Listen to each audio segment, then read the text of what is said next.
And hopefully weather-wise we can start to kind of calm down too over the next few days, but I don't think so. Yeah, well, yeah, it's been a little bit topsy-turvy in terms of the temperatures and the weather. We had flash flooding earlier in Tijeras, 10 to 12 feet plus of water crested over the crests at Tijeras and kind of inundated the bridge there. Off in the distance, you can see emergency vehicles and cars off in the distance away from flooded roadways, and a lot of that water roared on through the arroyo there, and it was a very active day. The storms moved very quickly from the northern parts of Albuquerque to the eastern with heavy rain and hail as well near Edgewood.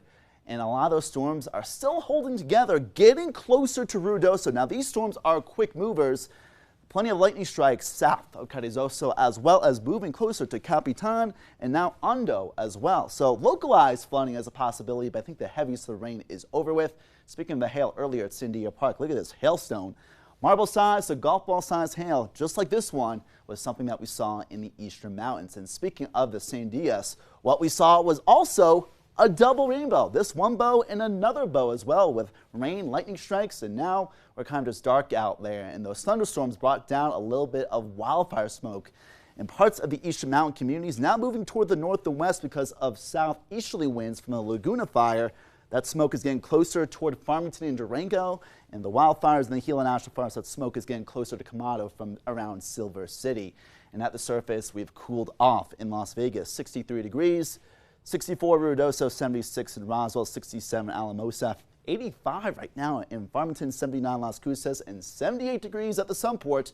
And storms will dissipate moving through Ruidoso soon and then dissipating by tomorrow morning with leftover showers in the eastern and central mountains. More storms will fire off tomorrow along the central mountain chain in the Rio Grande Valley. Albuquerque likely going to get some rain through Ruidoso, and even some rainfall later in the day in southeast New Mexico to southwest New Mexico, with flash flood watches now through tomorrow in the eastern mountain communities to southeast New Mexico. Rainfall amounts could exceed up to 2 to 4 inches. By the way, in places like the eastern mountains, radar estimated rainfall totals around as much as 2 to 4 inches. Tomorrow morning will drop into the 40s Alamosa, 50s and 60s Santa Fe and Albuquerque, and low 70s. And Deming will heat up before storms in Albuquerque in the lower 90s, 80s in Santa Fe, 70s in Las Vegas, 60s in the higher elevations. Very warm in Farmington and mostly dry.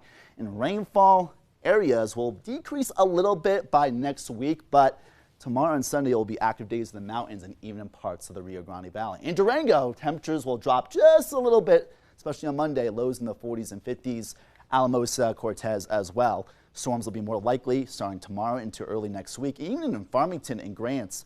But I think most areas, places like Chinle especially, will be mostly dry. But to your south, that's where storms will be more prevalent. They may pack a punch in the burn scars near Silver City, as well as Ruidoso. Storms will pack a punch, as well in the northeast highlands. Temperatures around, if not below normal. Santa Fe and Red River, an active week of weather in terms of rainfall. From Muyardi to Tijeras, East Canyon winds picking up after storms. From the north to south valley of Albuquerque, we will be active and temperatures only climbing a little bit later next week. Crazy to see how hot it's going to be, but still have some chance for some rain. Yeah, at least triple-digit territory, not here for now, but something we'll keep an eye on, the rainfall. Hopefully we can keep it away. I'm not a fan of the triple digits, that's for sure. Yeah, so a double-edged sword there. All right, thanks so much, Ryan.